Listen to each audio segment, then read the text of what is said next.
Hey everybody, it's Ron Bass with another edition of Soar High Personal Development. It's your source for motivation, inspiration, encouragement, positivity, a little bit of pop culture, a little bit of rants, a little bit of craziness. We are kind of crazy. Oh, yeah. What's my friend used to say? The whole world's crazy. And I'm crazy too. Mr. Dabo joining me tonight, our Hello. executive producer, hat wearer, Soar High Personal Development and Soar High Records, our entertainment company, which you can find us on YouTube. You can find us on our website, which is soarhighentertainment.com. And you can find us on Facebook, and you can find us on Spotify. Our playlist is Soar High Records. Just Soar High Records on Spotify. You search it up. It's a public playlist. Yep. So has all of our music on it. Just a plug-in for our entertainment company. Yes. We do a lot of music. Davin's our executive producer and does a lot of music, works with a lot of artists, and we're going to be dropping a lot of songs. A lot of new songs. Yes. This is not a really good time to drop songs, but I kind of want to, and I think that I might just go ahead and have them set up and then release them, set them to release in January. Oh, that's cool. So I was thinking about it today, radio, television, and internet are the three different, radio, television, internet, and live performances. Mm-hmm. 4 ways to get the product in front of the marketplace. And really, if you think about it, and I want to talk tonight on our other podcast a little bit about this, it's a Billie Eilish story. But it really, if you think about any kind of business, really, it's not too complicated. People make it complicated. But if you got a product and you've got an audience or a buyer, right, and you bring them together, you have to get it in front of the buyer, which is arguably one of the harder parts. But it's not hard particularly, but it takes money, and if you don't have a lot of funds, it makes it harder. Right. And everything you and I do is like from with chewing gum. I mean, we do everything the hard way with a boot. But it's better because if we had a lot of money and people had invested a lot of money in us, then we'd be under their thumbs all the time. I don't want to do that. Banks, right. Same thing. Loans. I hate all that stuff. I did all that stuff for years ago, and it's no fun at all. Right. Particularly when you're struggling and they're and you're the bad guy. Exactly. Can't pay the loan back. Here they come to repossess everything. Yeah. Won't give you any more money. Now you can't pay everybody. You're going and it's just a horrible experience. So at least if you do it on your own and it doesn't work well, at least everybody kind of pulls together, right, hangs together, and you just struggle together and you get through it. Anyway, so much for that discussion. No, I agree with you. So, a couple topics tonight on the motivational side. One, I want to talk about ego. Okay. So that's one topic, and how it works and why it works and what it's all about. Second thing I want to talk about is how sex rules. Okay. Probably get a lot of hate mail on this one. And all the things that it causes, good and bad. Right? Right. And then the third thing I want to talk about is, you brought it up earlier, is how long does an hour seem? So it kind of goes along the lines of, are you being productive with your time, or are you just screwing around and wasting time? Kind of. Sort of. You want to elaborate on that when we get to that, okay? Yeah, I'll expand. How long does an hour last? Yeah, how long does it really feel? How long does it feel? Yeah, how long does an hour feel? Because, I don't know. Let's start with that one. Okay, so because it's on your mind. It's in your head, I know. So an hour to me, today, like you said, an hour could be really quick.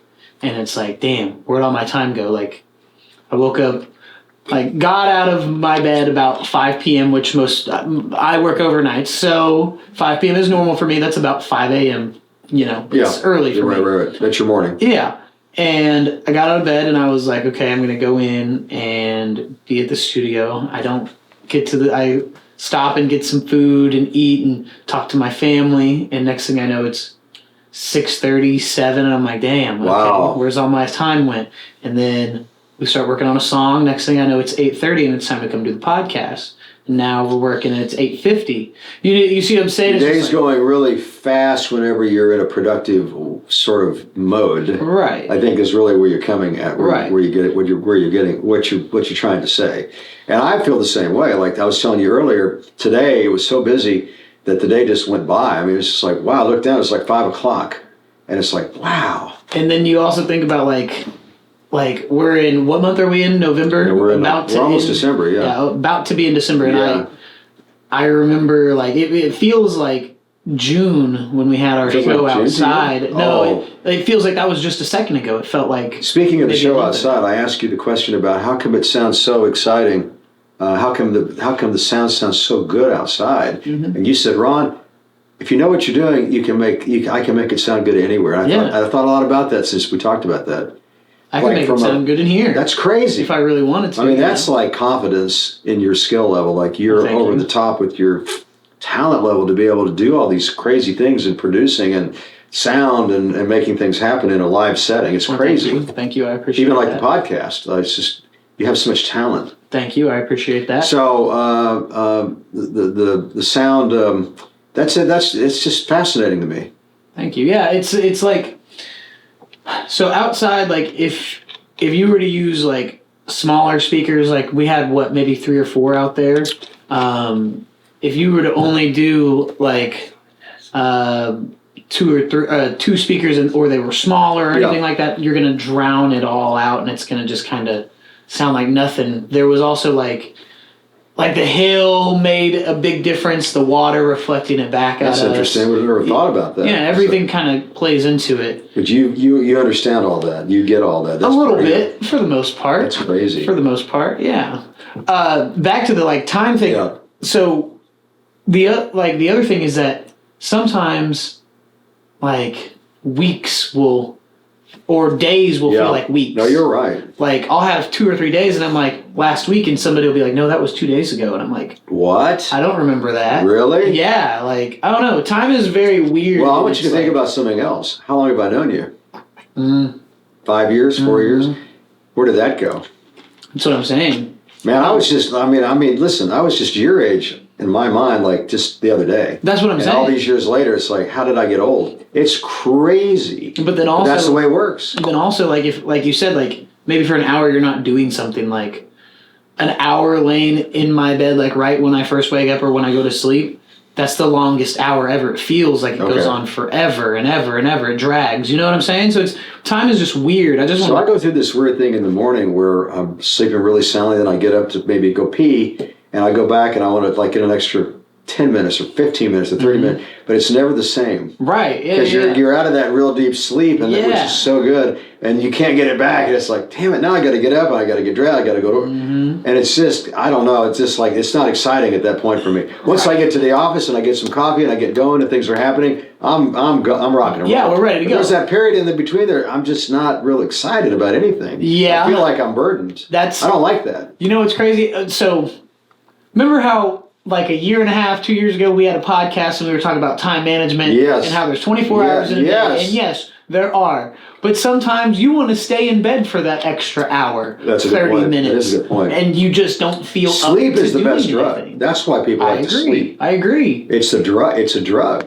It's a calming. In a way. It's a calmer. Yeah. It calms you down. It releases different hormones and It's endorphins. crazy, but you love to sleep because it makes you feel so good. If it's sound. Serotonin, dopamine, things. If it's not good sleep, then you wake up the next day and you're screwed up. Yeah, you're pissed and pissed off. And so as you get older, you got to pee a lot because men do, because the prostate grows, right? And it makes the urethra tube pinches it down, so you can't empty your bladder. Okay. So every hour or two you get up, you have to pee again because you have this sensation. It's weird. You can take medicine for it. Right. I take like just over the counter stuff, and it helps. But ain't nothing perfect. No. As you grow older, there's all kinds of things that start happening. Okay. That's another podcast for another whole other topic, which we've done before. Yeah. Yeah, and we'll do that again. We always have good topics, and it's just like there's so much to talk about. I know. But here's the good news. I was telling a young man tonight at our dojo, Christine's son. I said, "Look, man, you can't push a rope. You can only work on yourself. And the good news is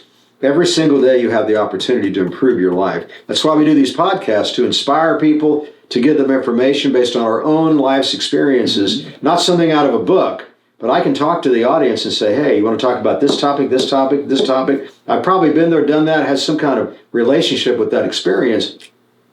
I can tell you probably what's going to work and what's not going to work. Not perfect, but I can usually be in the neighborhood. Right. Based on life's experiences. Exactly. And the good news is you can just about always solve just about anything that comes along if you're dedicated to the idea of improving your life every day. But you have to do certain things every day. Number one, you got to exercise. Mm-hmm. Number two, you can't be doing drugs and alcohol. At least you can do it, but you can't do it all the time. You have to be very, very cautious. Moderation. And then you have to have rest, and you have to have good nutrition. You do. Basic rules. Mm-hmm. I'm preaching to the choir probably, but Oh yeah. these are things that you've got to think about every Exactly. single day. You don't have to be like a bodybuilder, but No. you need to be in the gym or have a gym at home. You need to walk or run or bike or swim. Have something some sort of every single activity, day. some sort of physical activity. Very important. Physical, mental. Even when you're young, it's important. Right, and eating well, like you said, nutrition is a huge. And I'm not the best at eating well. Look, I'm drinking a soda pop, which is not really healthy. Yeah, I don't eat well either. But I feel like if I work out enough and rest enough, maybe it'll help counter some of the bad habits. Maybe Maybe not. But I don't know. I like to drink a Coke every once in a while. It gives me a little bit of a lift. The sugar. Right. Think about this: sugar, nicotine, caffeine, and those three things. And if you had a store and that's all you sold were those items Gas that station. contained those ingredients, then you'd make it. Gas station. Yeah, gas station. Every gas station. And they're busy Why all do the you think time, they're buying at cigarettes, every selling corner? chew, selling coffee, Everything selling that you bakery need. products, Everything selling that you need. Cokes. Gas, something to drink, something to eat, something to puff on, something to alcoholic drink on. You know what's really sad about that, though, is the companies that have developed these products over the course of many years know that they're going to create this built-in audience because they have to have the drug. It's like the drug is hidden in the contents, but they don't talk about that. But that's really the reality. It's the caffeine, it's the nicotine, and it's the sugar. Mm-hmm. And people don't think about it. They don't want to talk about it. But that's the bottom line. It's all capitalism. It's all about making money. Exactly. At the expense of people's health, unfortunately. But I agree. I know. That's a whole other topic. Back to your topic. Well, I was going to say, well, what about like ego? I want to hear what Ego. what you Okay, were ego's a talking about with fascinating ego. thing. Okay. Here's what I've learned about ego. Ego protects the person. Okay. It's like another person watching over you inside of you. Okay. And what it does, it keeps you from feeling humiliated. It keeps you from feeling embarrassed. It keeps you from feeling sad and depressed and discouraged about anything. So it works on the idea that it's almost a dishonest type tool because it protects you. It protects you from yourself. Right. Does that make sense? Yes. Yes. And it's a protection device, in my opinion. Pretty much, it's a protection device. What do you think about ego? I think it kind of runs the same, and like it goes with. It's how we're wired.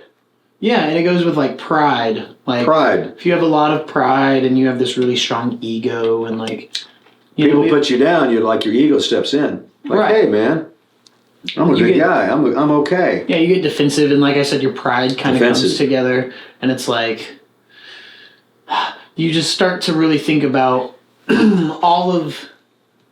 It's hard to explain because like I remember we've talked about this before, and like I used to have a really big ego, and like I still have somewhat of an ego, but it's a lot more. You know why you had a big ego? Because you were a successful person. You were very good at sports, and you had a big career in front of you, and that really was a big turn on. Right. And people respected that and liked you, and you were popular that way. And because people like that. And so that's another thing about ego. We like to be liked, we like to be loved, we like to be appreciated, we like to be respected. Yeah. And we don't get it.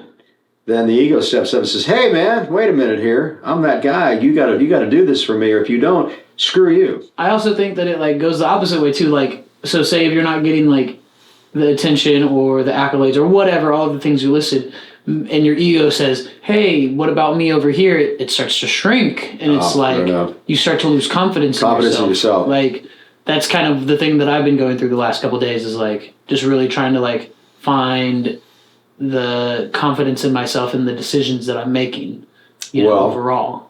You have a lot to be confident about because your skill level is so high, and I see it getting better and better all the time. Thank you. As an example, we had a successful live show the other night at our studio, and look how quick we had to put that together in a hurry because our venue, a couple hours. The venue that we had booked that night closed the doors that night. Mm-hmm. They had electrical issues, and we had to make a decision at 4 p.m.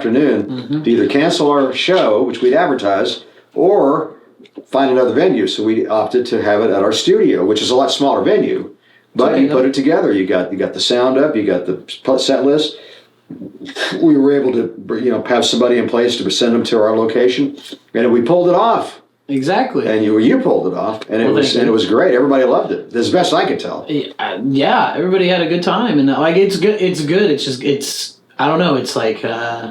It's just overall, like, I don't know. It's just that's the thing about mental health. And I was hoping that you would agree with me because when I made the decision that I thought we should do it, and I checked with you, you were on board, and so was Jess, our operations manager. She was. Everybody was on board, and we just rocked and rolled and put it together in 2 or 3 hours. We were live. We're not going to give up. I love it, man. I'm never somebody that's going to I give love up the on opportunity to work through it, and we had that. So it was a negative turned into a positive. Exactly, but we did it on our own. We didn't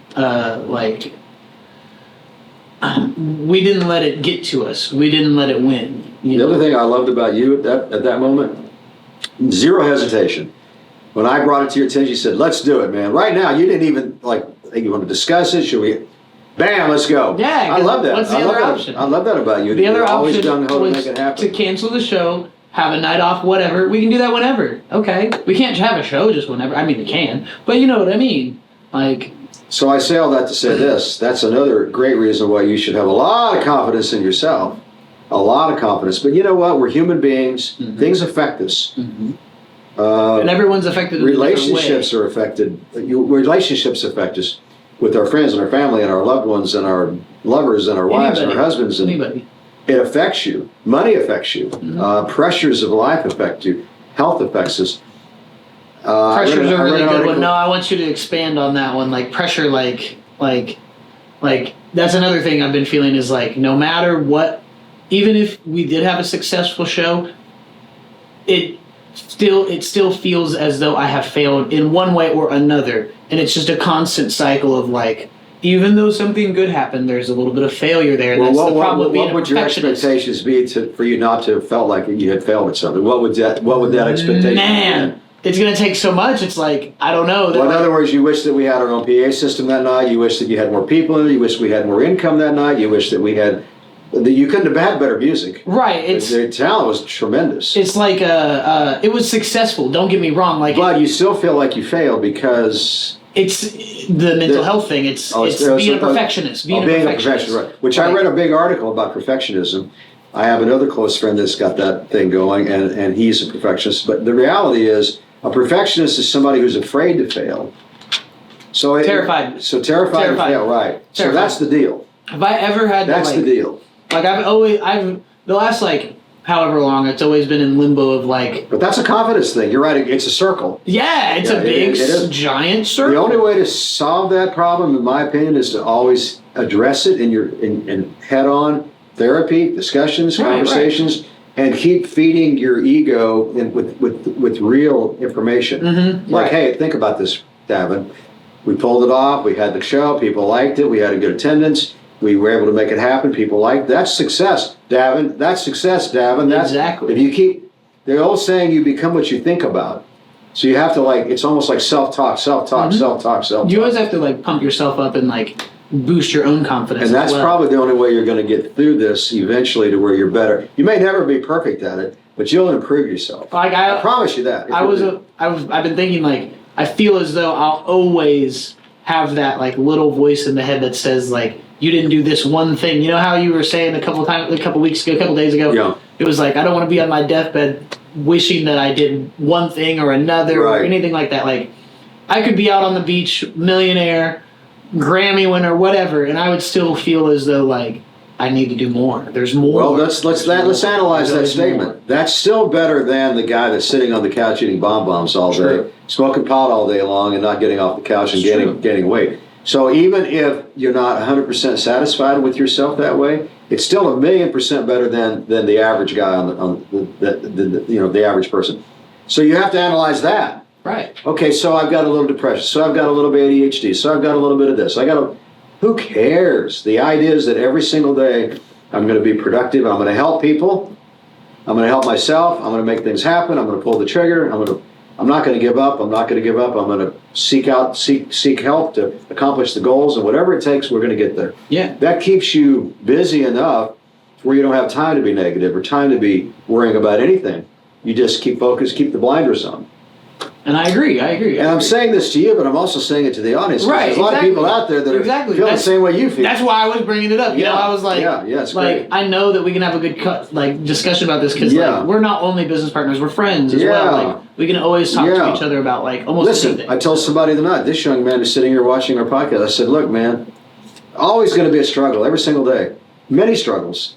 we somehow grow up thinking everything's going to be just wonderful. It does not work that way, man. We are challenged all day, every day. Every moment of my life is a challenge. Yeah. So we have to be physically and mentally fit and ready to go, pull the trigger, work through the problems, surround ourselves with really good people. That's like a big deal. Yeah, having people don't do that around you is a really big deal. Really big deal. Big deal. Having a support system. Yes. Whether it's friends, family, significant other, boss, whoever, whoever. A good support system is always good, even if it's one or two people. Yes, and get away from the people that are bringing you down. Get away from the haters. Get away from the people that are negative towards you. You don't need those people in your life. Or the people that want you to stay at the position that you're in, oh, you may not be reaching your dreams, so how about you settle for this? Stay away from those people. I tend to be kind of a loner in a sense because I have found that when you're this ambitious, it's kind of a curse. It is. And you almost you don't want to drag people through the mud with you. No, I don't want to burden people. No. Like somebody said, why didn't you come to my Thanksgiving dinner? Because I don't want to impose myself on you when my phone's ringing and I have responsibilities and I have to leave and I have to go to the other room to answer. I don't want to be that guy because it's distracting for your family. Mm-hmm. So I'd rather just opt out. And that's just kind of the way it works for me anyway. And that's how I like. Maybe that's sad, but that's reality for me. So that's why sometimes you'll notice I'll say I don't want to, I haven't said it in a while, and especially not to you, but sometimes I'll not want to talk about something, or somebody will know that I'm upset and I'm just I just don't want to talk about it because I don't want to burden somebody else with the problems that are going on in my mind because I always, how you always prepare for the worst or for the best. I've got that worst thought in my head and I'm just this is what's on my mind. And every time I say it to say things like that to somebody, they look at me and they're like, "Are you okay?" And I'm like, "Yes, this is just what I go through. This is just daily thoughts." I read an article today. No, I read a post today by a friend of mine. He's a very athletic guy and he's very, very strong and he works out a lot. But he opened up to his friends to say that he's clinically depressed. Been depressed his whole life. He struggles every day, blah, blah, blah. And he's going through all kinds of trouble. But the idea that he never gives up, even though he's going through these struggles every day, was inspiring to me because he opened up. That's a sensitive subject to talk about publicly. Right. But, at least he doesn't hide from it. And when you look in that mirror every day, man, you've got to recognize what's good and what's not good. Focus on what's good, but also work on all the things you don't like. If it's feeling like you're not good enough or like you're not successful enough, you got to figure out how to tone that down just enough to where you're not beating yourself up. Right. You're complimenting yourself instead. Well, that just takes work and that takes practice every single day. I agree. How are we doing on time? We're at 23 minutes. I think we don't need to do any rants. I like what we talked about. Okay, I guess that's about it. Talked about. If you want to do one rant, give me one rant. Something that happened this week. I'll give you a rant about the traffic in Springfield, Missouri, and all the construction going on. Everywhere I go now, I think I'm creating some kind of paranoia disorder because everywhere I go, I'm seeing construction, and it's always in my neighborhood. It's like never anywhere else in the city. So I must be going through some weird stuff. Yeah, but I think it's your neighborhood. It's weird, man. Everywhere I travel now in my sphere, whether it's my business or the gym or wherever, there's construction. And it's irritating to me because I say to myself, a lot of this construction is not necessary. It's to me, it's a waste of money. Right. Being in business, you think about this stuff why are they doing all this construction? They're rebuilding sidewalks that are perfectly fine sidewalks. I don't get it. Well, I guess the reason maybe is because the pipes underneath. No, I think the government's giving grant money, and they have to spend the money or lose it. I think, but who's giving that money? The federal government's how many $1 trillion in the hole? 5, 10, 50? I mean, it's listen. But one more thing, we'll shut up. The government's out of control in terms of spending. They're $2 or $3 trillion a year in the red. In 1960, which is 60 plus years ago, President Kennedy, the whole United States budget was $100 billion with a B. Now it's 3 or 4 or 5 trillion. So $100 billion is 1/10 of a trillion. So that means it's 10, 20, 40 or 50 times the budget that it was 60 years ago. And guess what? The budget was balanced. They were not in the red. They had enough income from taxes to support them. It's gone. It's out of control. I mean, wow. Okay, I'll shut up. No, I understand. Something's got to be done, in my opinion. Here's another thing, because the reason that budgets and such go up is inflation overall. No, it's because they're spending money that they shouldn't be spending. Well, that too, but I'm You saying... can't spend more than you take in. What happens, Dan? I agree with you. You go in the red. I agree with that. Yeah, but the government, you know what? They're borrowing. Eventually, guess what happens? It crashes down. But what I'm saying is, like, so for example,